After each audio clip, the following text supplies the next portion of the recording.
Historias de Jack. Empezamos.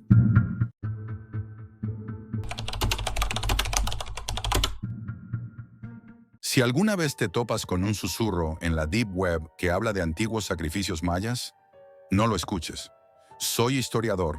He dedicado mi vida a estudiar las civilizaciones que habitaron Mesoamérica, sus costumbres, sus creencias, su forma de entender el mundo. Durante años he recorrido bibliotecas olvidadas, consultado códices casi ininterpretables y explorado ruinas que el tiempo ha desgastado hasta el olvido. Pero nada de eso me había preparado para lo que encontré en la Deep Web, un lugar donde la historia y la oscuridad se entrelazan de forma inquietante. Todo comenzó una noche cualquiera, cuando la rutina me pesaba y, buscando algo fuera de los canales habituales, me sumergí en esos rincones ocultos de Internet donde el conocimiento parece desbordar cualquier límite. Mi intención era simple: hallar testimonios o documentos no oficiales sobre los rituales mayas. Esas prácticas que la academia trata con respeto, pero con prudencia, a menudo sin conocer el verdadero alcance de lo que ocurrió, y sorprendentemente, aún ocurre. Lo que descubrí superó cualquier expectativa. Tras un complicado acceso a un foro privado, donde solo se admitía a quienes cumplían ciertos requisitos, encontré conversaciones entre personas que afirmaban formar parte de cultos que mantienen viva una tradición ancestral, pero oscura y brutal, muy alejada de la versión académica. La pasión con la que hablaban era aterradora. No se trataba de reconstrucciones ni de mitos modernos, sino de vivencias reales, de actos de sangre y fuego que aún se practicaban lejos del ojo público. Una de las publicaciones más impactantes fue un vídeo, sin filtros, sin edición, filmado con una cámara que apenas captaba la luz de unas pocas velas. La escena mostraba una choza humilde en medio de la selva, rodeada de árboles que parecían susurrar con el viento. En el interior, varias figuras vestidas con túnicas blancas y rojas, con símbolos pintados en sus cuerpos y rostros, realizaban un ritual que parecía sacado directamente de un códice. En el centro, un joven estaba atado con cuerdas hechas de fibras naturales. Su mirada era una mezcla extraña de miedo, resignación y algo que no supe identificar en ese momento. Uno de los hombres, claramente el líder, portaba una obsidiana, una hoja negra y afilada, usada desde tiempos ancestrales para sacrificios. La atmósfera estaba cargada de silencio, interrumpido solo por murmullos en una lengua que no entendía, pero que sonaba como un eco antiguo, como si fuera el mismo tiempo hablando. El ritual comenzó sin prisa, con una solemnidad que helaba la sangre. Primero, el sacerdote hizo una incisión en el pecho del joven, profunda y precisa, suficiente para exponer el corazón sin extraerlo. El joven no gritó, pero su respiración se volvió irregular. Después, con un movimiento seguro, abrió la garganta para cortar la arteria carótida, y la sangre comenzó a brotar en un torrente rojo oscuro que manchó el suelo de tierra. La cámara captaba cada detalle, y yo sentí que estaba viendo algo que no debía. Lo más perturbador era la frialdad con la que actuaban. No había emoción, ni piedad, ni remordimiento. Era un acto sagrado, ejecutado con precisión, como una maquinaria antigua y despiadada. Recogían la sangre en cuencos de cerámica, y luego algunos bebían de esos recipientes, como si fuera un sacramento. Después del sacrificio, siguieron cantos que parecían invocaciones, pero no había nada paranormal, solo la firme creencia en un poder ancestral que los guiaba. Cuando el vídeo terminó, me quedé paralizado. Durante horas no pude apagar la pantalla ni despegarme de esa sensación incómoda que me invadía. La lógica se enfrentaba al horror y a la fascinación. Al día siguiente, volví al foro y leí más testimonios. Algunos hablaban de los herederos de Kukulcán, una red clandestina que se extendía por México, Guatemala y Honduras, dispuesta a mantener vivo el legado maya, pero a su manera, a través del sacrificio real, la sangre y la ofrenda. No era una leyenda ni una conspiración, sino una realidad que ellos mismos alimentaban en las sombras de la red. Lo que más me impresionó fue la forma en que reclutaban. La Deep Web no solo era su refugio, sino su herramienta. Atrajeron a personas desesperadas o curiosas con promesas de poder y conocimiento ancestral. Me llegaron mensajes anónimos, con advertencias y amenazas veladas para que dejara de investigar. Pero yo necesitaba saber más. Una noche, recibí un mensaje privado sin remitente, un enlace acompañado solo por una frase. Si quieres conocer la verdad, síguenos. Mi corazón se aceleró, pero la razón me dijo que era un error. Sin embargo, la curiosidad pudo más y accedí. No fue fácil entrar. El vídeo estaba en vivo, con acceso limitado y protegido. En él vi una ceremonia diferente.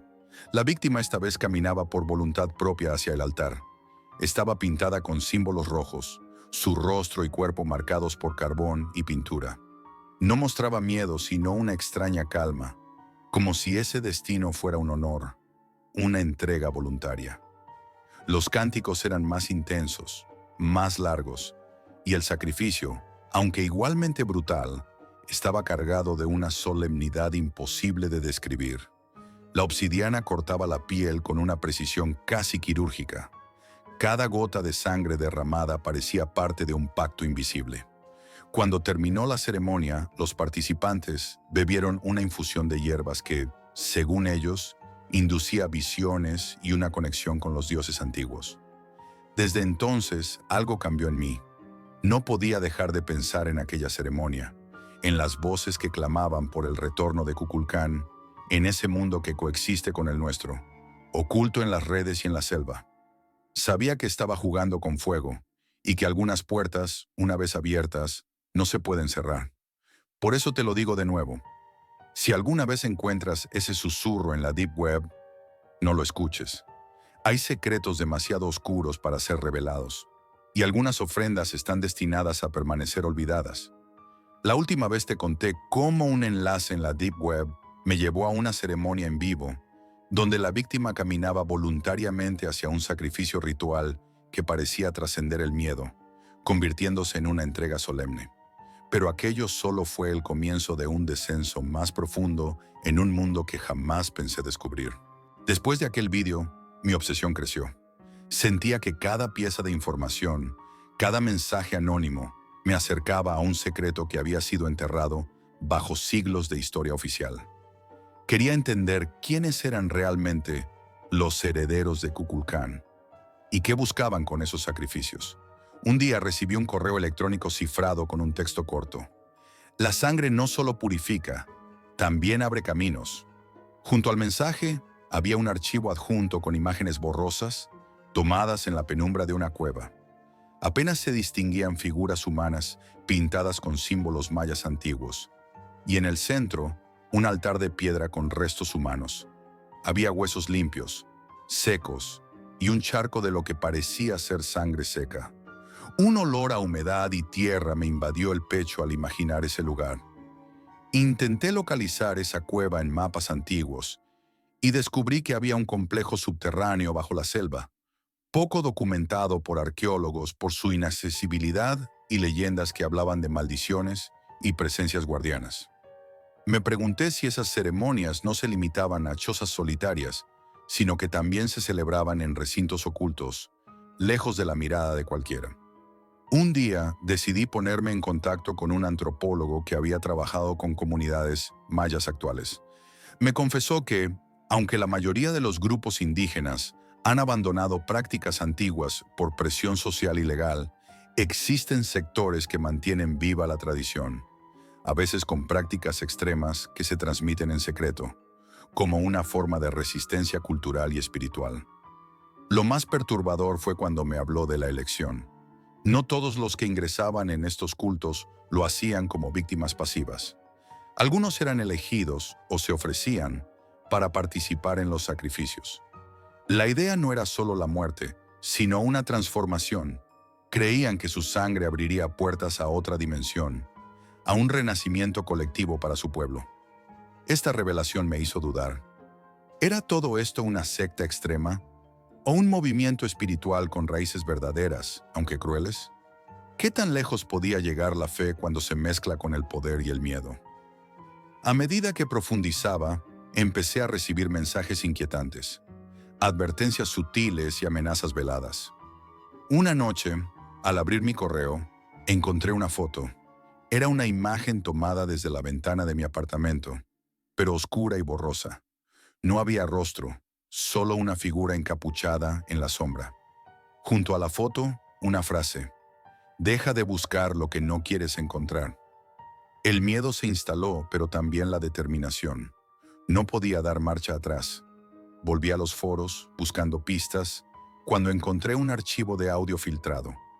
Era una grabación clandestina de una ceremonia. En el sonido se escuchaba la respiración entrecortada de alguien sometido al ritual, el roce metálico y afilado de la obsidiana al cortar la carne, mezclado con los cánticos lúgubres y monótonos que parecían atravesar el tiempo. Lo que me heló la sangre fue el susurro final, casi inaudible, que parecía repetirse en un eco profundo. Todo es para que Kukulcán regrese. Desde entonces sé que esto no es historia, no es un mito olvidado. Es un legado vivo que se oculta en las redes y en la sombra de la selva, esperando el momento para renacer. A veces me pregunto cuánto tiempo más podré mantenerme al margen, observando sin ser atrapado por esta red oscura. Si estás escuchando esto, te lo advierto de nuevo. Hay secretos demasiado oscuros para ser revelados, y algunas ofrendas están destinadas a permanecer enterradas para siempre. Si esta historia te ha atrapado, no olvides dejar tu like y suscribirte para no perderte más relatos que exploran los rincones más oscuros de nuestro pasado. Y cuéntame en los comentarios, ¿crees que hay secretos que deberían quedar enterrados? Tu opinión importa.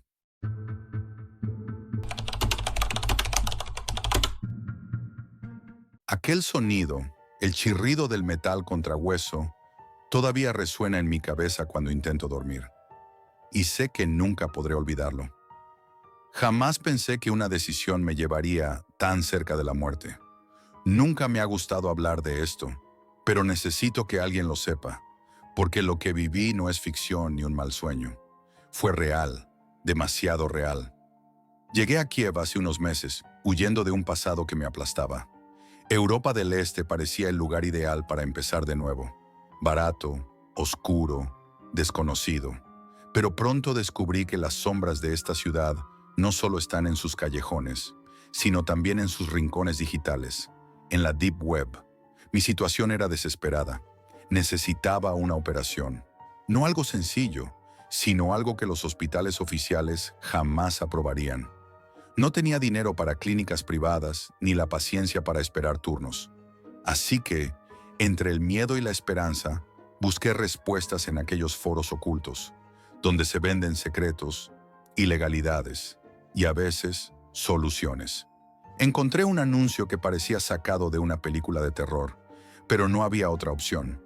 Operaciones quirúrgicas privadas, sin preguntas, resultados garantizados. No había fotos, solo un mensaje con direcciones y una cuenta para enviar un depósito. La oferta era clara y directa. Me costó decidirme, pero el miedo a quedarme sin opciones pudo más. Mandé el dinero y recibí instrucciones estrictas. Presentarme solo, sin móvil ni identificación, en un edificio abandonado a las afueras de la ciudad, justo a medianoche. Decían que la discreción era absoluta. Esa noche el frío calaba hasta los huesos. El lugar era un laberinto de pasillos llenos de polvo, paredes desconchadas y un silencio tan denso que parecía absorber cualquier sonido. Avancé con pasos cautelosos, sintiendo que me adentraba en algo peor que cualquier pesadilla. Una puerta metálica chirrió al abrirse y me hizo pasar a una sala que parecía un quirófano, pero sin orden ni limpieza. La luz era blanca, intensa y parpadeante, más propia de una cámara de tortura que de un lugar donde se salvan vidas. El hombre que me esperaba, a quien llamaré doctor, aunque no merezca ese título, tenía una mirada vacía, dura como una piedra. No pronunció palabra, ni siquiera un saludo. Su voz era apenas un susurro cuando me indicaron recostarme en aquella camilla fría. Me anestesiaron con una inyección rápida, pero no lo suficiente para que me durmiera por completo. Sentí cómo me dejaban a medio camino, consciente y a la vez incapaz de moverme, atrapado en una realidad entre el sueño y el dolor. Entonces comenzaron. El frío metal tocó mi piel.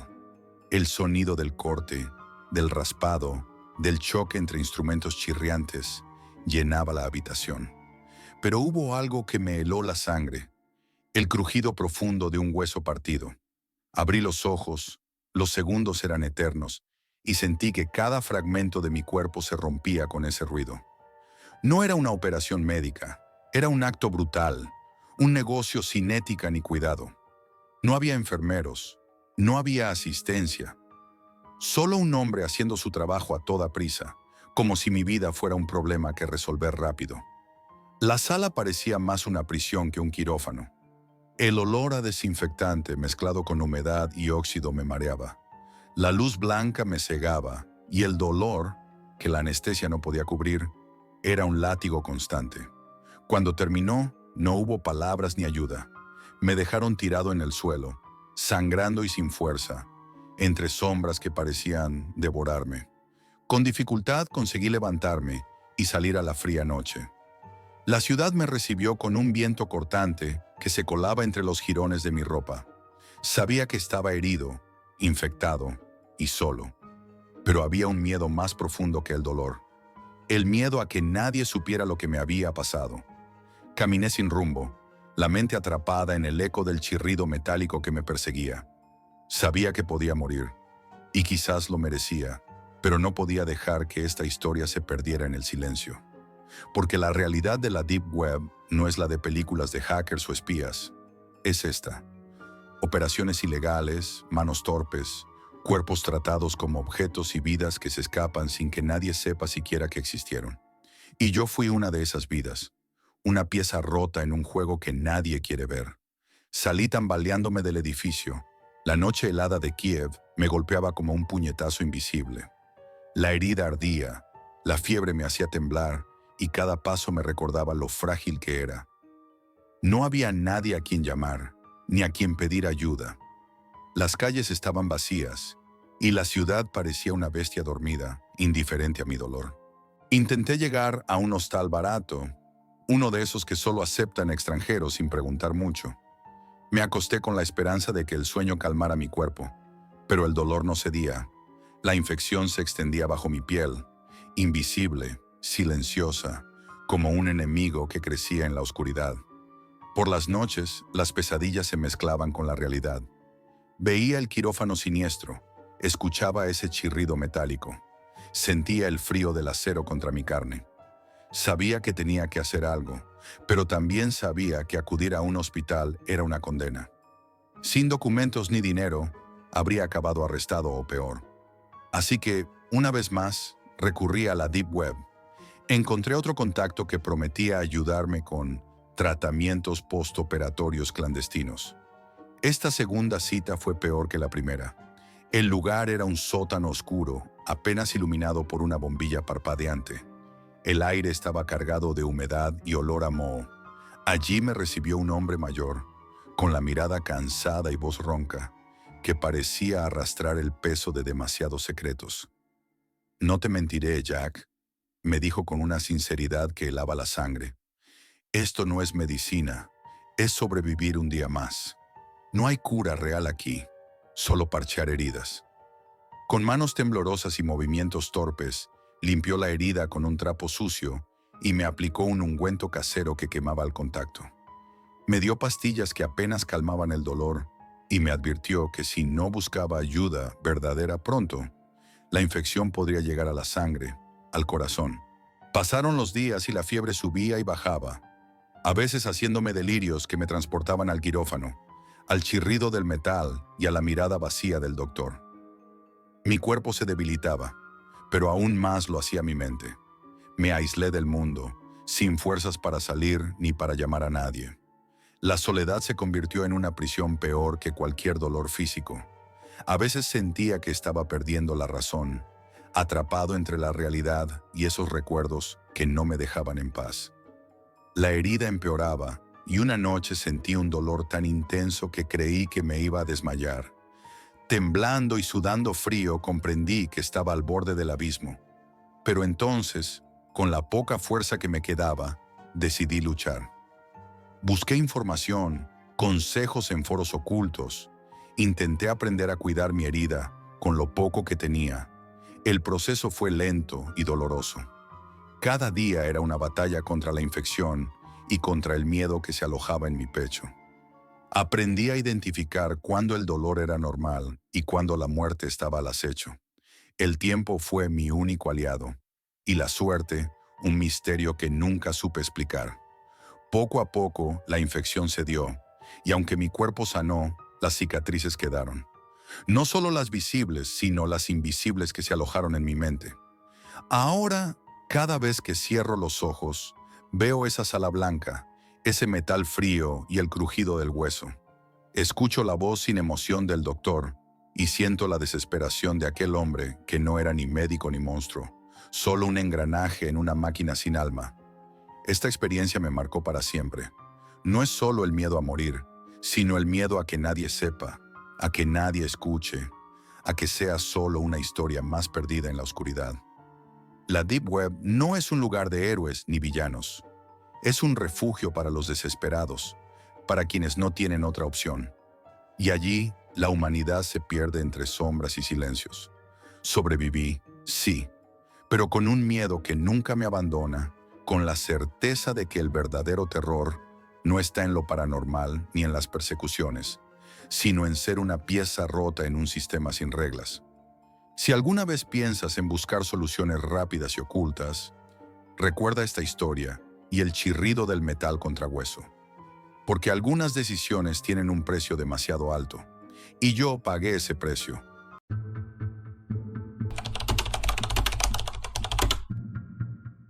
No sé si alguien llegará a escuchar estas palabras, pero necesito contarlo. Lo que me ha pasado es real, demasiado real para ignorarlo, demasiado oscuro para olvidarlo. No hay fantasmas, ni cámaras ocultas, ni persecuciones. Solo una habitación roja. Todo comenzó con una curiosidad enfermiza que poco a poco fue devorándome. La Deep Web siempre fue un territorio prohibido, un mundo que creía lejano, como esos cuentos que escuchas de niños y luego olvidas. Pero un día, una conversación en un foro anónimo despertó algo en mí. Hablaron de las Red Rooms. Si no sabes lo que son, no busques. Pero te lo explicaré con mis palabras. Son salas clandestinas, supuestamente ocultas en la Deep Web, donde se retransmiten actos horribles, en directo, a cambio de dinero. Gente pagando para ver, sin importar lo que pase dentro. Al principio pensé que era mentira, un mito urbano más para asustar a curiosos. Pero la idea se pegó a mi mente como una mala semilla. Quería comprobarlo, necesitaba verlo con mis propios ojos. No era morbo, ni locura, era un desafío. Quería saber si eso existía, si la crueldad humana podía llegar tan lejos. Pasé días buscando pistas, siguiendo hilos de información que parecían diseñados para perderse. Foros con nombres ininteligibles, grupos privados, mensajes cifrados. Tuve que aprender rápido a moverme sin dejar rastro, a manejar criptomonedas para pagar, a confiar en nadie. Finalmente recibí un enlace. Un simple enlace que se sentía como una puerta al infierno. Recuerdo que dudé, que sentí un escalofrío. Me avisaron, no entres solo, no sabes lo que te espera. Pero el miedo se mezcló con la curiosidad y la soberbia. Cerré la puerta de mi habitación, apagué el móvil y pulsé. La pantalla se quedó en blanco un instante y luego apareció una imagen que no podía creer. Una habitación blanca, completamente vacía salvo por una silla en el centro. La luz era tan intensa que dolía en los ojos, como si la pureza de ese espacio fuera una mentira. Y allí, sentado en esa silla, estaba alguien.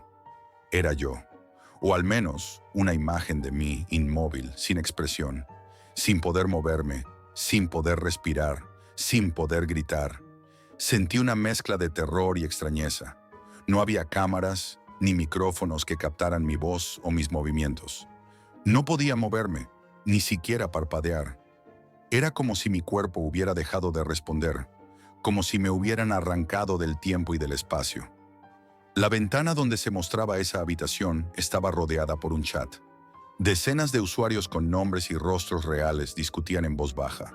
Comentaban sin emoción, casi como si vieran un documental. ¿Quién es? ¿Cuánto tiempo lleva ahí? Parece que no reacciona. Intenté llamar la atención, pero no podía enviar ningún mensaje. Era un prisionero invisible.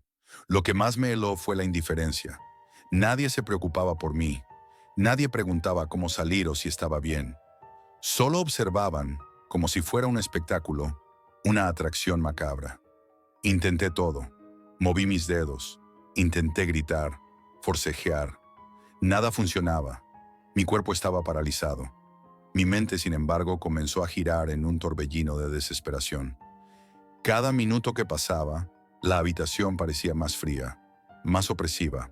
La luz blanca se volvió una amenaza. Sentía que mis pensamientos se ralentizaban, que el silencio era una prisión peor que cualquier grito. El chat no paraba. Los usuarios discutían, algunos haciendo apuestas sobre cuánto aguantaría. Otros intentaban explicar la escena, teorizando que era un montaje o una prueba social. Pero nadie ayudaba. Sentí que la soledad me devoraba, que el miedo no venía de fuera, sino de dentro, de saber que nadie movería un dedo por mí. Intenté apagar el ordenador, pero la ventana no respondía. Era como si la habitación me hubiera atrapado también a través de la tecnología. Los minutos se volvieron horas, y el tiempo dejó de existir. Empecé a perder la noción de quién era, de dónde estaba. Solo quedaba esa silla, esa luz blanca, ese silencio. En un momento, uno de los espectadores del chat escribió directamente hacia mí. «Jack, ¿por qué sigues ahí? ¿No quieres salir?» No podía responder, pero sus palabras fueron un golpe en el pecho. Era un diálogo imposible, una voz en el vacío. Fue entonces cuando entendí algo terrible. La Red Room no era un lugar físico ni una simple transmisión. Era una trampa mental, un lugar donde la mente se destruye poco a poco, donde la esperanza se convierte en una broma cruel. No había fantasmas ni cámaras, solo un espacio vacío, una silla y miles de ojos que miraban sin hacer nada. ¿Y yo? Yo estaba atrapado en esa habitación, sin poder escapar, sin que nadie me ayudara. Ese es el principio de mi historia, la historia de cómo una simple curiosidad puede convertirse en una condena. Porque no hay peor prisión que la indiferencia. La luz blanca, implacable y cegadora al principio, con el paso de las horas se convirtió en un enemigo más complejo. Ya no solo dolía en mis ojos, sino que parecía quemar mi mente desde adentro, erosionando cada pensamiento, cada recuerdo que tenía. La habitación no era solo un espacio físico ni digital, era un vacío que se alimentaba de mí, que me devoraba lentamente. Al principio me aferraba a la idea de que todo aquello era temporal, que alguien acabaría apagando la transmisión, que alguien se compadecería, que sería liberado. Pero con cada minuto que pasaba, esa esperanza se hacía más frágil, hasta romperse en pedazos invisibles. El chat seguía vivo, pero sus palabras dejaron de ser un simple murmullo. Algunos usuarios empezaron a mostrarse crueles sin disimulo, lanzando bromas macabras y comentarios deshumanizantes. ¿Cuánto creéis que aguanta? Apuesto a que menos de un día. Esto es aburrido. ¿No podéis mostrar algo más interesante? Es solo un tío sentado. ¿Qué esperabais? Esos mensajes me atravesaban como cuchillos. La indiferencia se convirtió en una forma de violencia más terrible que cualquier golpe o amenaza física. Saber que estaba siendo observado y juzgado, pero ignorado en mis súplicas silenciosas, era una tortura que quemaba el alma. En un momento, uno de los usuarios, alguien que parecía distinto, empezó a escribir con más insistencia, casi desesperación. «Jack, ¿por qué no haces nada? ¿Por qué sigues ahí? ¿No quieres salir?» Sus preguntas se repetían una y otra vez, como un eco atrapado en mi cabeza. No podía responder, pero esas palabras me hicieron enfrentar una realidad terrible. Yo era prisionero no solo de la habitación, sino de mí mismo, de mi incapacidad para reaccionar, para luchar contra ese silencio. Intenté recordar cómo había llegado allí. Buscaba un origen, un error, un fallo. Pero mis recuerdos se desvanecían, como si la habitación blanca los consumiera uno a uno. Me quedaban solo fragmentos borrosos, sensaciones sin sentido y el constante resplandor. Conforme el tiempo se distorsionaba, perdí la cuenta de las horas, los días, o lo que parecían días. La habitación empezó a mostrar pequeñas variaciones en la luz, a veces un brillo cegador, otras un tenue resplandor que parecía esconder rincones ocultos. En esos momentos de penumbra, la soledad se volvía aún más insoportable. Mi mente comenzó a jugarme malas pasadas. Empecé a oír voces que no estaban en el chat, a ver sombras que no existían.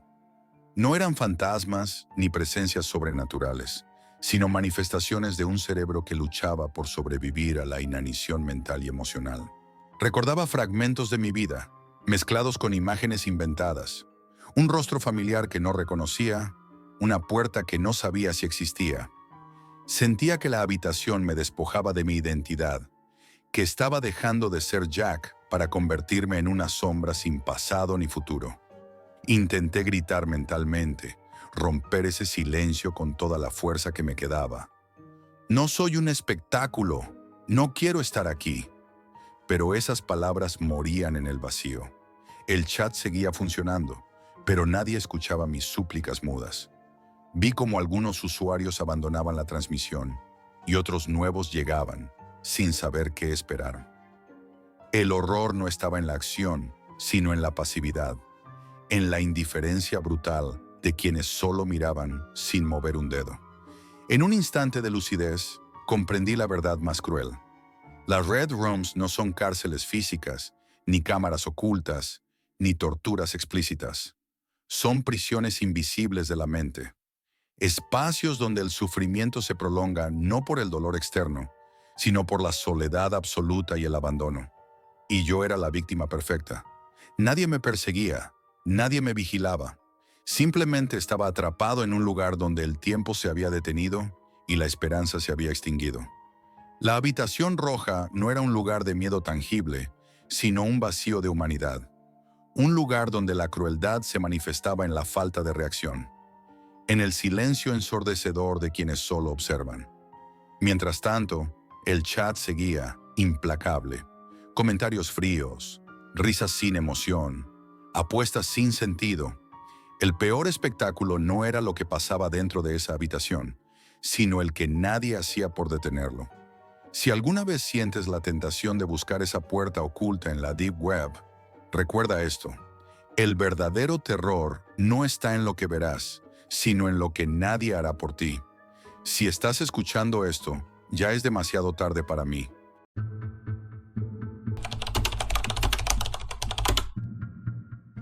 Nunca pensé que un simple mensaje en la Deep Web acabaría por cambiarlo todo, y que acabaría enfrentándome a algo que no se puede atrapar con una orden de arresto. Soy policía en Ciudad de México. Llevo más de 10 años luchando contra el narcotráfico y los ciberdelitos. Creía que nada podría sorprenderme ya, pero estaba muy equivocado. Todo comenzó una noche cualquiera, en una rutina que ya conocía de memoria. Revisaba reportes de actividad sospechosa en la red, buscando patrones entre millones de datos. Fue entonces cuando apareció un vendedor nuevo en la Deep Web, pero no uno más. Su forma de operar era diferente a todo lo que había visto antes. No usaba los métodos tradicionales. No había mensajes encriptados que llevaran a puntos de encuentro, ni pruebas físicas. Simplemente recibía órdenes a través de canales completamente anónimos, y al día siguiente las entregas llegaban a las casas de los compradores sin intermediarios visibles. Era como si las drogas aparecieran de la nada. Me llamó la atención su nombre en el mercado negro digital, el arquitecto. Un apodo frío, calculador, que encajaba con su manera de moverse. Lo que más me desconcertó fue la red de mensajeros invisibles que utilizaba, jóvenes que parecían desaparecer en cuanto entregaban el paquete. Era imposible localizarlos. No había teléfonos, no había caras, solo sombras que se desvanecían sin dejar huella. Me obsesioné con ese caso. Pasaba noches enteras navegando en foros ocultos, tratando de entender cómo funcionaba esa red invisible. El arquitecto no solo vendía drogas, vendía algo que nadie había visto antes. Mezclas químicas con efectos desconocidos. Sustancias que parecían experimentos de laboratorio, capaces de provocar daños irreparables en quienes las consumían. Para atraparlo, decidí infiltrarme. Creé un perfil falso, conseguí contactos y poco a poco gané confianza entre esos círculos cerrados. La comunicación era tensa, distante, siempre a través de mensajes cifrados. Nunca aparecía la voz ni la imagen de nadie, solo órdenes y confirmaciones. Por fin, conseguí acceder a una venta, un pedido mínimo, solo para poder seguir la pista. Pero entonces comenzaron a llegar los mensajes extraños. Una noche, cuando creía tener el caso bajo control, apareció un mensaje directo en mi cuenta oscura. Sé quién eres, Jack. Deja de buscar o pagarás el precio. No había firma ni indicios de quién podía ser, solo esa amenaza heladora. Sentí que el frío me calaba los huesos. Empecé a notar detalles inquietantes a mi alrededor. Personas que parecían seguirme, coches que aparecían y desaparecían sin razón, miradas que se clavaban en mí desde las sombras. Sin embargo, lo que realmente me hizo temblar fue descubrir que cada entrega del arquitecto coincidía con desapariciones recientes en la ciudad. Jóvenes, adultos, personas sin nada en común salvo que todos habían comprado en esa red oscura poco antes de desaparecer. No había denuncias, no había testigos, solo vacíos. Las familias buscaban respuestas, pero la policía parecía ignorar esos casos. Yo no podía dejarlo pasar. Empecé a investigar las desapariciones, a recopilar nombres, fechas, lugares. Y lo que encontré fue peor de lo que esperaba. En algunas ocasiones, los desaparecidos regresaban, pero no eran los mismos. Estaban muertos en vida, miradas perdidas, voces apagadas, cuerpos consumidos por algo que no podía explicar. Lo que vendía el arquitecto no solo era droga, era destrucción en estado puro. Una noche, agotado y al borde del colapso, recibí una llamada anónima. Una voz profunda, sin emociones, me dijo: «No sabes en qué te has metido, Jack. Detente antes de que sea demasiado tarde». Colgué temblando, pero la advertencia no hizo más que avivar mi determinación. Sabía que estaba ante algo más grande que un simple caso de tráfico de drogas. Había cruzado una línea invisible, entrando en un mundo donde las reglas no existían y donde la justicia convencional no tenía poder. La Deep Web se estaba convirtiendo en una trampa mortal, y yo estaba atrapado en ella. Las piezas del rompecabezas seguían sin encajar, y cada paso que daba solo hacía que el abismo se hiciera más profundo. Sabía que el arquitecto no era un simple traficante, sino alguien con un control meticuloso y absoluto sobre una red invisible, y yo ya estaba atrapado en su juego, aunque no comprendía del todo hasta qué punto. Una tarde, decidí seguir a uno de esos mensajeros fantasmas que rara vez se dejaban ver. Lo vi desaparecer entre calles oscuras y laberínticas, siempre cubierto por la sombra de la noche y la indiferencia de quienes pasaban junto a él sin mirarle. Lo seguí hasta un viejo almacén a las afueras de la ciudad, un lugar olvidado y cerrado desde hacía años. Entré con cuidado, cada paso resonaba en el silencio opresivo. No había rastro de nadie, solo un aire pesado y un frío que calaba los huesos. Al fondo, tras unas cajas caídas, encontré una caja metálica oxidada. Al abrirla, hallé fotos descoloridas, cuadernos arrugados y una serie de discos duros que parecían ser la clave para entender todo.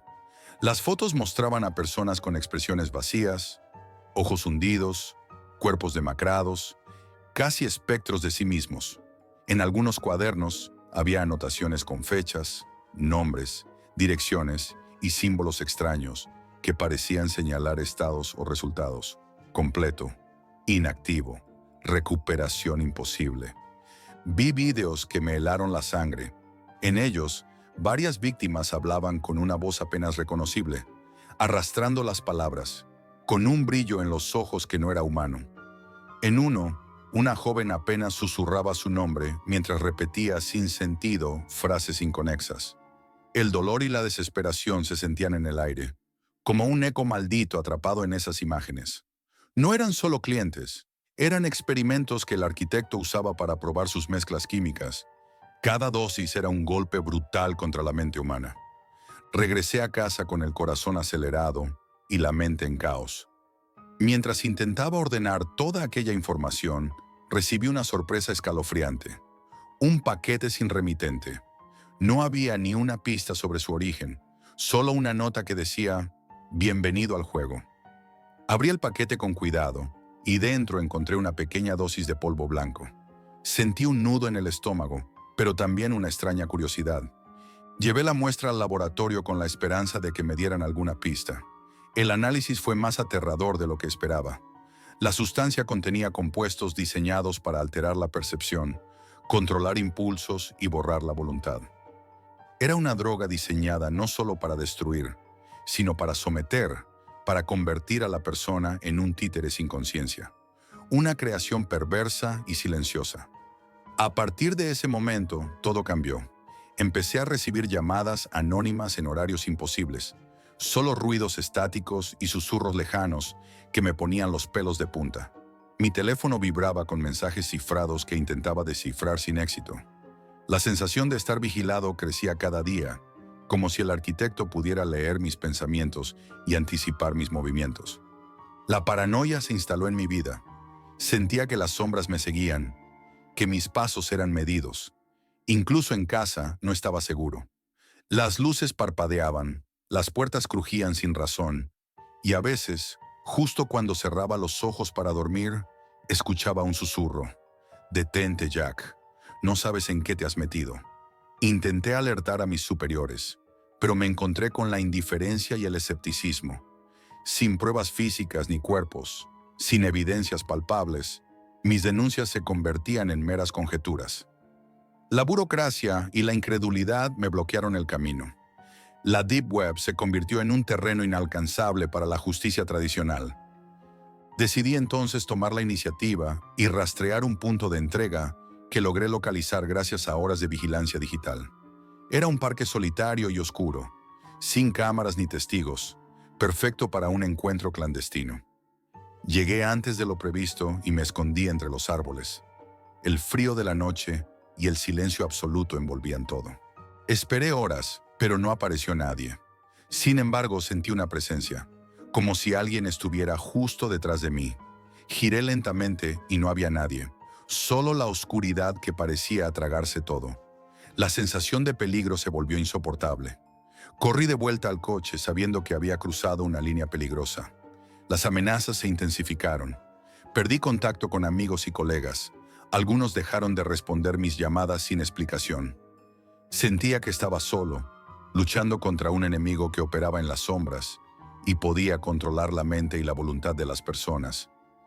No solo era un narcotraficante, era un manipulador de vidas, un titiritero invisible. El miedo se volvió mi compañero constante. Ya no podía distinguir entre lo real y lo imaginado. Cada sombra podía ocultar un mensajero. Cada llamada podía ser el inicio de una trampa. Y lo peor, sabía que en algún momento me tocaría enfrentarme cara a cara con el arquitecto. Aunque no sabía si saldría vivo. Sabía que la única salida era descubrir quién estaba detrás de esa máscara digital y detenerlo, pero para eso tendría que adentrarme más en la oscuridad que nunca, arriesgarlo todo y quizás perderlo todo. La Deep Web ya no era solo un lugar virtual, era un campo minado donde cada paso podía ser el último. Ahora, mientras escribo esto, sé que estoy marcado. Cada mensaje, cada susurro, cada mirada perdida en la calle me recuerda que estoy en su radar. Y aunque el miedo quiere paralizarme, algo dentro de mí se niega a rendirse. Porque hay algo peor que la muerte: convertirse en una marioneta sin alma. Y eso es justo lo que este maldito arquitecto pretende hacer con todos nosotros.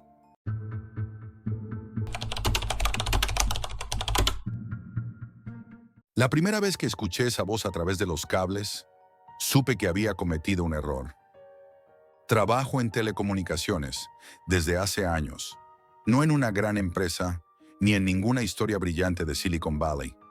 Soy técnico freelance, analizo redes, optimizo sistemas, rastreo interferencias, cosas aburridas para la mayoría, pero para mí son rutina. Y hasta hace poco eran rutina segura, concreta, racional. Todo empezó a raíz de un encargo menor. Un cliente me pidió revisar interferencias en su red doméstica. Sonaba a paranoia típica. Gente que cree que sus vecinos les roban Wi-Fi o que el microondas afecta al router. Pero me pagaban por mirar, así que acepté. Configuré mi equipo y comencé a escanear frecuencias cercanas desde casa. El escáner que usé no es convencional. Es un software modificado con acceso a bandas extendidas, incluyendo algunas frecuencias militares y de emergencia que normalmente están fuera del alcance civil. No es ilegal si no emites, solo si escuchas. Y yo solo escuchaba. Durante las primeras horas, todo fue normal. Pings de dispositivos, señales abiertas, alguna interferencia de radioaficionados, nada destacable. Hasta que a eso de las 3 de la madrugada, cuando ya pensaba cerrar el equipo, capté una señal tenue en la banda UHF, 462.25 MHz. Sin identificación, sin codificación conocida. No pertenecía a ningún servicio habitual. Y lo más inquietante, venía acompañada de una voz, bajísima, distorsionada, casi como un susurro mecánico. En un primer momento, pensé que era una interferencia residual o alguien jugando con un modulador de voz, pero la señal era limpia, sin ruido de fondo.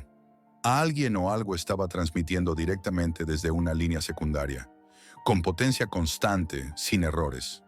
Grabé el audio, lo reproduje. Apenas entendía nada. Pasaba por palabras sin sentido, como si alguien estuviera leyendo fragmentos técnicos mal traducidos. Frases como capa 7, puerta abierta, datos dentro, red cruzada. Pero lo más raro era el tono. No sonaba como alguien hablando. Sonaba como alguien leyendo, sin emoción, sin contexto. Lo metí en Audacity, pasé varios filtros, limpié el ruido. Algunas frases empezaron a tomar forma. Me resultaban familiares, como jerga de protocolos de red antiguos, casi como comandos de una consola.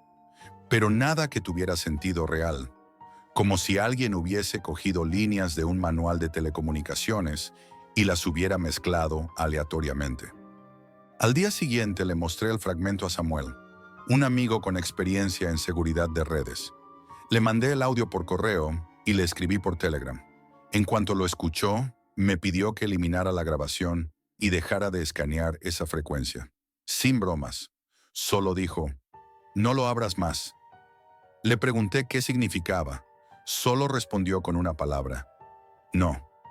Después, silencio. En lugar de hacerle caso, volví a escanear esa noche. Y la siguiente. Y la otra. La señal volvía, no siempre, pero cuando lo hacía era cada vez más clara. A veces duraba 2 minutos, otras 20 segundos, pero siempre la misma voz, mecánica, inmutable, como si estuviera leyendo algo en tiempo real. Empecé a notar patrones, palabras que se repetían, puerta, profundidad, clave, Jack. Sí, mi nombre. La primera vez que lo oí, se me secó la boca. Fue a las 2:48 de la madrugada. La señal había aparecido con fuerza. Encendí los monitores, activé el grabador y en mitad de la transmisión lo escuché claro. Jack, nivel 1 reconocido. Me quedé helado. No había forma de que supiera mi nombre. Yo solo estaba escuchando. No emitía nada. Revisé el sistema por si había filtraciones, por si algún software se estaba conectando de forma pasiva, pero todo estaba en modo lectura. Ninguna transmisión.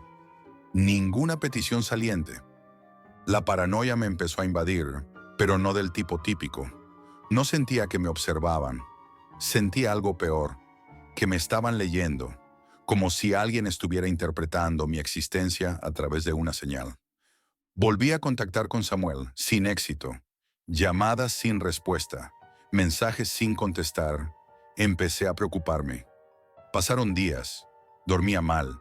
Soñaba con esa voz, con las frases que decía. Una noche incluso creí escucharla desde los auriculares apagados. Pero lo que ocurrió después fue peor. Explorando en un foro privado al que accedo por costumbre, encontré un hilo oculto. Lo había publicado un usuario con 0 mensajes previos. Decía: si estás escuchando la 462.25, detente. No es una emisión, es una consulta, y si responde, estás dentro. Me quedé quieto. El post tenía una fecha de apenas unas horas antes. No había comentarios, solo un enlace .onion. Lo copié, activé Tor y accedí. No era una web, era un terminal remoto, una consola que mostraba una frase en texto verde sobre fondo negro. ¿Quieres abrir la puerta? No era la típica trampa de la Deep Web. Lo sentía diferente. No había publicidad ni scripts sospechosos. Solo esa línea. Tecleé sí. Automáticamente empezaron a aparecer líneas de código. El sistema simulaba estar escaneando algo. Yo no tocaba nada, solo miraba. La cámara web se activó sola, la luz verde encendida. Después el micrófono. Vi el indicador. Captaba sonido. Apagué todo. Corté el acceso a la red. Cerré el portátil. Lo desconecté físicamente. Me quedé en silencio durante minutos. Pensé que era suficiente, que se había acabado. Pero entonces, desde los altavoces de mi torre de sonido, completamente desconectada del ordenador, se escuchó la misma voz, sin distorsión, sin estática, clara. Jack, ya estás dentro. No pude moverme durante minutos. El pecho me pesaba como si algo tirara de mí hacia el suelo. No era miedo común, era una certeza de que algo en alguna parte de esa red fantasma que nadie supervisa acababa de acceder a mí. No a mi equipo, no a mi casa, a mí. Me repetí que no era posible, que sería un virus, un bug, un audio pregrabado. Pero número, el sistema estaba desconectado. La torre no tenía Bluetooth. Nada debería poder emitir ese sonido. Y lo peor no fue la voz. Fue lo que vino después. Una carpeta nueva en el escritorio, llamada Puerta 1, sin extensión. Dentro, un solo archivo de texto. Al abrirlo, una frase: lectura iniciada, nivel 1 completo. Y debajo, un fragmento de mi conversación con Samuel, transcrita palabra por palabra. La llamada que tuvimos hacía días. No la tenía grabada. Yo no la había guardado. ¿Quién lo hizo? ¿Quién lo estaba leyendo todo? Jack, ya estás dentro. Aquella frase retumbaba en mi cabeza como un eco enfermizo que se negaba a desaparecer. No dormí esa noche. Intenté encender el ordenador, pero la pantalla solo mostraba líneas en blanco. La carpeta que antes apareció había desaparecido sin dejar rastro, como si nunca hubiera existido. Al día siguiente, lo primero que hice fue llamar a Samuel. Su teléfono seguía apagado. En el trabajo nadie sabía nada de él, y sus redes sociales permanecían congeladas desde hacía días. Una sensación helada me recorrió la espalda. No podía permitirme perder a otro contacto, especialmente en esas circunstancias. Decidí ir a su apartamento. La puerta estaba cerrada con llave y nadie respondió a mis llamadas. La vecina del tercer piso, una mujer mayor con aspecto cansado, me comentó que hacía 3 días no veía a Samuel y que una noche había escuchado una interferencia extraña, como un zumbido o una estática demasiado aguda, proveniente de su casa. Luego, nada. Volví a casa con un nudo en el estómago, pero lo que me esperaba fue peor que cualquier sospecha. El ordenador había vuelto a encenderse solo. La pantalla mostraba una consola de comandos, donde una línea parpadeaba esperando. En el escritorio había una carpeta nueva. Puerta 2. Con manos temblorosas, abrí el archivo dentro. Contenía líneas de texto fragmentadas, como un diario, pero no mío. Eran registros de una conversación, no entre personas, sino entre nodos de red. En el texto aparecían referencias a protocolos que jamás había visto y frases inquietantes como nivel de acceso aumentado, autenticación superada, capa profunda establecida. Me di cuenta de que alguien o algo estaba jugando conmigo desde ese entorno oculto. Entonces mi móvil sonó. Era un número desconocido, contesté con cautela. Del otro lado solo estática. Pero después, una voz clara y firme. No pares ahora, Jack. Solo estás rascando la superficie. Colgué de inmediato. Esa misma noche, mientras intentaba desconectar todos los dispositivos electrónicos, el zumbido volvió, esta vez acompañado de interferencias en el teléfono fijo, el televisor y hasta en la radio del coche. En medio del ruido, la voz susurró. Nivel 2 abierto, puerta desbloqueada. No entendía nada, pero algo dentro de mí me empujaba a seguir. Me había metido en algo profundo, en una red paralela donde las reglas normales no aplicaban. Una red que usaba la infraestructura olvidada de telecomunicaciones, cables abandonados, centrales desactivadas, señales residuales, para comunicarse. Al día siguiente encontré más carpetas. Puerta 3, puerta 4, cada una con archivos más complejos, códigos cifrados y grabaciones que parecía que alguien había recopilado de mis llamadas y conversaciones previas, incluso mensajes que nunca envié. Intenté borrar todo, pero no pude. Era como si el sistema mismo se resistiera, reescribiendo los archivos, modificando su contenido en tiempo real. Mis dispositivos comenzaron a fallar, el router se reiniciaba solo, la luz del módem parpadeaba sin razón. En varias ocasiones, al encender el ordenador, aparecían mensajes en pantalla. No huyas, más profundo. Abre la puerta final. La paranoia se convirtió en angustia.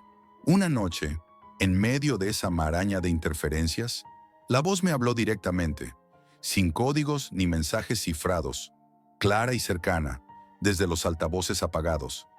¿Hasta dónde quieres llegar, Jack? ¿Estás listo para ver lo que hay más allá?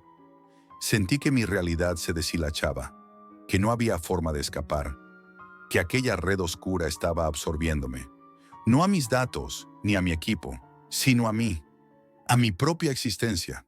Pasaron semanas y tuve que dejarlo todo. Cambié de ciudad, de trabajo, de número de teléfono. Pero la voz seguía.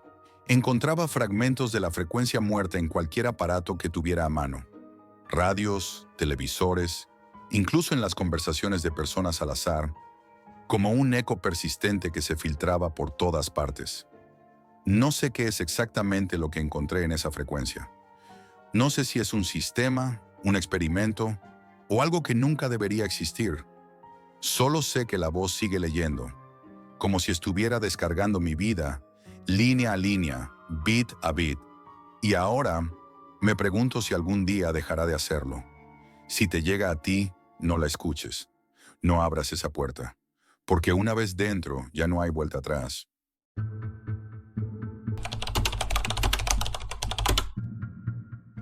No sabía que mi siguiente paciente vendría de la Deep Web, ni que la cirugía cambiaría mi vida para siempre. Soy cirujano estético en Los Ángeles y, hasta hace poco, mi vida se movía entre consultas, operaciones rutinarias y el trato con clientes habituales. Actores, modelos, gente que quería parecer más joven o simplemente corregir algún detalle. Mi trabajo me gustaba, me sentía cómodo en ese mundo de belleza y apariencias. Pero todo eso cambió cuando, por simple curiosidad, decidí explorar ese otro universo oscuro que llaman la Deep Web. No es que fuera un experto en tecnología ni nada parecido, pero llevaba tiempo escuchando historias, rumores y leyendas sobre ese lugar donde se esconden negocios ilegales, mercados negros, información prohibida y hasta servicios que nadie se atrevería a ofrecer abiertamente. Por aburrimiento y también por ganas de entender, abrí una puerta que nunca pensé que cruzaría. En esos foros, entre conversaciones crípticas y páginas que parecían sacadas de una película de terror, encontré algo que llamó mi atención. Un pequeño grupo donde se ofrecían servicios médicos clandestinos. No eran charlatanes. Había quienes hablaban con autoridad, algunos incluso con experiencia. Cirugías extremas, implantes que ningún hospital aprobaría, operaciones para alterar la identidad de personas perseguidas o con secretos que no querían que vieran la luz. Me sorprendió. Por un momento sentí una mezcla entre fascinación y temor, pero el dinero y la curiosidad pudieron más. No pasó mucho antes de que recibiera un mensaje privado. Venía de un usuario con un alias imposible de recordar, una mezcla de símbolos y números. El texto era breve, sin rodeos ni explicaciones. Tengo un cliente. Necesita que hagas algo que solo tú puedes hacer. No hay preguntas, solo respuestas. Si aceptas, te pagaré el doble. El mensaje me dejó helado. ¿Qué quería decir? ¿Quién era ese cliente? La tentación del dinero era fuerte, pero la ética me frenaba. Por días pensé en ignorar la oferta, pero algo en mi interior, tal vez la adrenalina o las ganas de salir de la monotonía, me empujó a contestar. Me dieron una dirección para una cita, un apartamento en el centro de Los Ángeles, lejos de mi clínica y de cualquier lugar conocido. Cuando llegué, la puerta estaba medio abierta y una sensación incómoda me invadió. Entré con cautela y lo vi. Un hombre, sentado en una silla sencilla, vestido de manera discreta. No parecía nervioso, pero sus ojos delataban algo mucho más profundo. Miedo. Miedo real, palpable, que no se esconde ni con actitudes ni palabras. Sin mediar muchas palabras, me entregó un pendrive. Ahí está todo lo que necesitas, dijo en voz baja. Lo que contenía me dejó sin aliento. Fotos de su rostro, documentos que narraban una vida llena de secretos, amenazas y decisiones extremas. Quería desaparecer. No solo cambiar su cara, sino borrar cualquier rastro que le pudiera conectar con su pasado. Me contó que su vida estaba en peligro, no por casualidad, sino por errores propios y enemigos implacables. Delitos que no podía probar, pero que lo condenaban a vivir con miedo constante. Me pidió que le diera una nueva identidad, un rostro nuevo, para empezar desde cero. Mientras escuchaba, algo en mí empezó a cambiar. Ya no era un simple cirujano estético, sino alguien que estaba a punto de cruzar una línea invisible. Acepté, no sin dudas, pero también con una extraña sensación de que aquello iba a ser mucho más que una operación. Durante los días previos a la cirugía, preparé un quirófano improvisado en un local apartado. No era la clínica, ni siquiera un hospital, pero sabía que si me descubrían, las consecuencias serían graves. En cada paso, la tensión crecía. Una noche, revisando el pendrive, encontré un video donde el hombre hablaba directamente a la cámara. Su rostro estaba marcado por el cansancio y la desesperación. Me advirtió que la cirugía no sería la solución mágica que esperaba, que había heridas que ni el bisturí podía cerrar. Aquellas palabras me helaron la sangre. Empecé a sentir que aquello era más que un trabajo. Era una sentencia. Pero no podía echarme atrás. No ahora. Acepté hacer la operación en secreto, sabiendo que me internaba en un territorio sin reglas, donde cualquier error podía costarme caro. La clínica no podía estar involucrada. Alquilé un pequeño local en una zona industrial, lejos del bullicio y la seguridad habitual. Un lugar anónimo y desprovisto de cámaras o testigos. Preparé todo con meticulosidad. Revisé los instrumentos, los materiales que usaría para los implantes, y repasé los planos faciales del paciente. El bisturí tenía que ser perfecto, no solo por la técnica, sino porque aquella operación era mucho más que un procedimiento médico. Era un pacto silencioso con el miedo y la esperanza. Cuando él llegó, su mirada era un abismo. No hablaba, solo observaba la habitación, el equipo, y finalmente me miró a mí, como buscando alguna respuesta en mi rostro. Me sentí extraño, como si de repente no fuera solo un cirujano, sino alguien que sostenía en sus manos una vida al borde del abismo. Antes de comenzar, repasé otra vez el video que me dejó. Su voz estaba cansada pero clara. Jack, esta cirugía no es el fin, solo el comienzo. Hay heridas que ni el bisturí puede tocar. Lo que buscas no está en el espejo, sino en las sombras que arrastras. Aquellas palabras me helaron, pero no supe cómo actuar. Solo asentí y encendí las luces del quirófano. La operación fue larga, mucho más de lo que esperaba. Horas en las que el silencio solo se rompía por el sonido de mi respiración y el eco lejano de la ciudad. Cada corte, cada sutura, cada cambio en su rostro era una pequeña muerte y un renacer. En un momento, mientras ajustaba un implante, Sentí un escalofrío, como si una presencia invisible me observase desde las sombras. Miré hacia la puerta, hacia las ventanas cubiertas, pero no había nadie, solo el eco de mi propio miedo. Terminé la operación exhausto, pero con la certeza de que aquello sería un punto de no retorno para ambos. El hombre despertó lentamente, tocó su rostro, casi con incredulidad, como si el espejo que veía no le perteneciera. Los días posteriores fueron una mezcla de paranoia y silencio. No supe nada de él, ni siquiera un mensaje. Pero el miedo se instaló en mí con una fuerza inesperada. Recibía llamadas en números desconocidos, mensajes fugaces que desaparecían antes de que pudiera leerlos, y una sensación constante de que alguien me vigilaba sin ser visto. Una noche, mientras revisaba mi correo, apareció un nuevo archivo. Era una foto de mi paciente con su rostro nuevo, pero con un mensaje perturbador.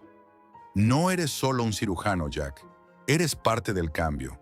No puedes borrarte de esta historia. Intenté encontrarlo. Busqué en la Deep Web, en redes oscuras, en contactos que había hecho, pero era como si se hubiera evaporado.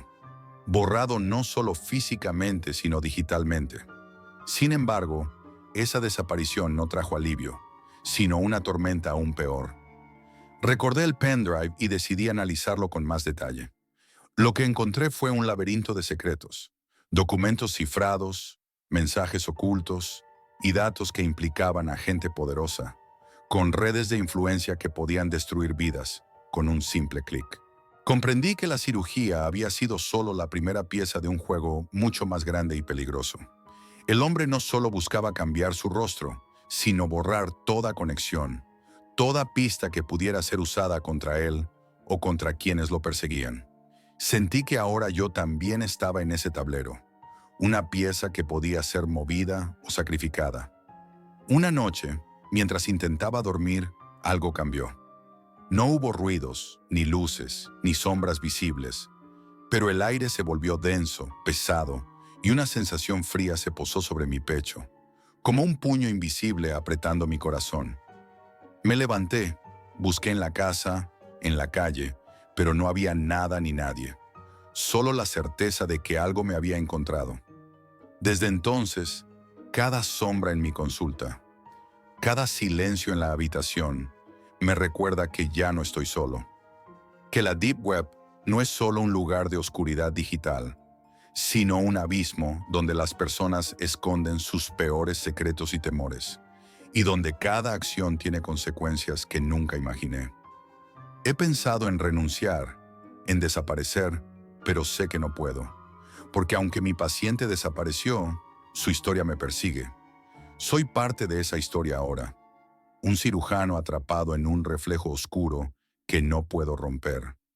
Cuando cierro los ojos no veo solo rostros, veo sombras errantes, buscando una identidad que quizá no exista. Y sé que, aunque haya cambiado su cara, nunca podré borrar lo que él me dejó. Un miedo que se pega a la piel, un secreto que pesa más que cualquier cicatriz. Esto es todo por hoy, amigos, y recuerden, la realidad siempre supera a la ficción.